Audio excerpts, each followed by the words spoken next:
جامع ترمذی کی روایت ہے، حضرت انس بن مالک رضی اللہ عنہ روایت کرتے ہیں، جاء رجل الى النبی صلی اللہ علیہ وسلم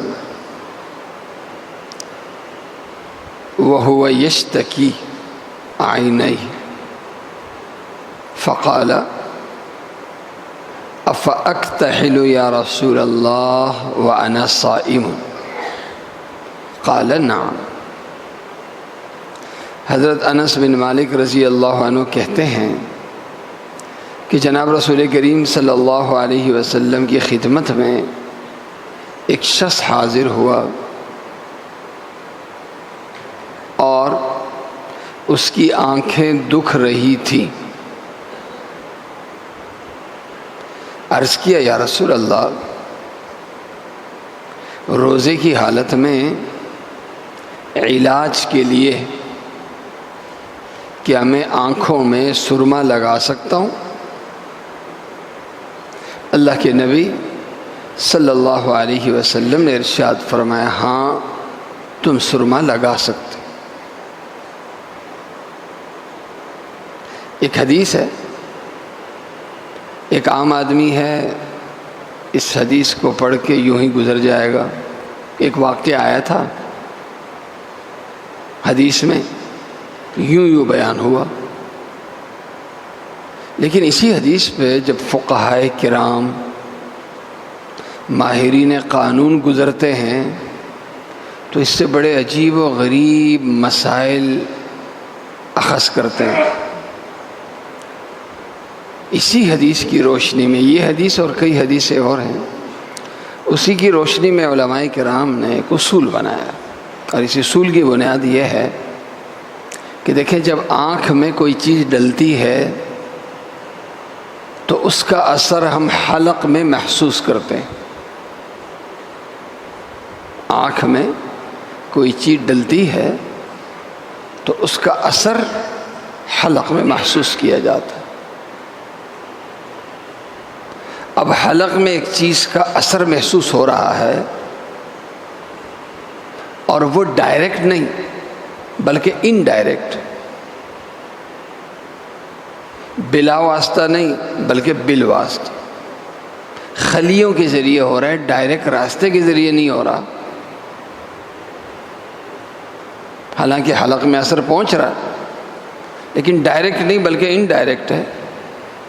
تو یہ حدیث بتاتی ہے کہ اگر انڈائریکٹ ہو، بالواسطہ ہو، تو اس سے روزہ متاثر نہیں ہوتا، خاص طور پر جب وہ ضرورت کے لیے ہو تو پھر تو مکروہ بھی نہیں ہوتا۔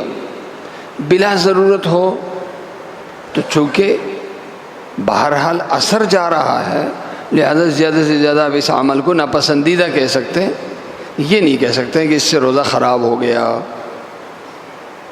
لیکن حلق میں یا پیٹ میں ایک چیز کا اثر جا رہا ہے، بالواسطہ نہیں بلکہ بلا واسطہ، ڈائریکٹ اس کا اثر جا رہا ہے۔ جیسے کوئی چیز آپ نے دوائی ناک میں ڈال دی، دوائی ناک میں ڈال دی، اس کا اثر حلق میں چلا گیا، پیٹ میں چلا گیا۔ منہ میں کوئی چیز ڈال دی، شرمگاہ کے ذریعے کوئی چیز ڈال دی اور اس کا اثر پیٹ میں چلا گیا۔ اب ڈائریکٹ راستے سے دماغ میں، پیٹ میں، حلق میں کوئی چیز جا رہی ہے، روزہ ٹوٹ گیا۔ لہذا بلا واسطہ ہو تو روزہ متاثر، بالواسطہ ہو تو روزہ متاثر نہیں۔ اسی بنیاد پر اب بہت سے آج کے مسئلے ہمارے حل ہو گئے۔ انجیکشن ہے، ایک شخص انجیکشن لگاتا ہے، انجیکشن کا اثر بھی جاتا ہے لیکن ڈائریکٹ نہیں بلکہ انڈائریکٹ۔ مجبوری کی وجہ سے ایک شخص ڈرپ لگا رہا ہے، ڈرپ کا اثر بھی جاتا ہے، ڈائریکٹ نہیں بلکہ انڈائریکٹ۔ اسی طرح بعض لوگ انسولین لیتے ہیں، اس کا اثر بھی جاتا ہے، ڈائریکٹ نہیں بلکہ انڈائریکٹ۔ ان تمام صورتوں میں روزے دار ہے اور روزے کی حالت میں انجیکشن لگوایا، روزے دار ہے، روزے کی حالت میں بیماری کی وجہ سے ڈرپ لگائی، روزہ متاثر نہیں ہوگا۔ زیادہ سے زیادہ اگر بلا ضرورت ہو ڈرپ، بلا ضرورت ہو، طاقت کے لیے ہو، تو زیادہ سے زیادہ اس کو ناپسندیدہ کہہ سکتے ہیں۔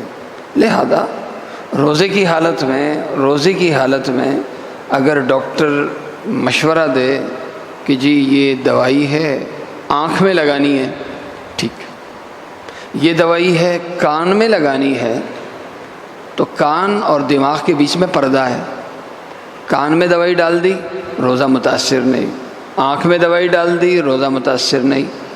ڈاکٹر نے کہا جی انجیکشن لگے گا، ٹھیک ہے جی لگا لیجئے، روزہ متاثر نہیں۔ اللہ تعالیٰ مجھے اور آپ سب کو عمل کرنے کی توفیق عطا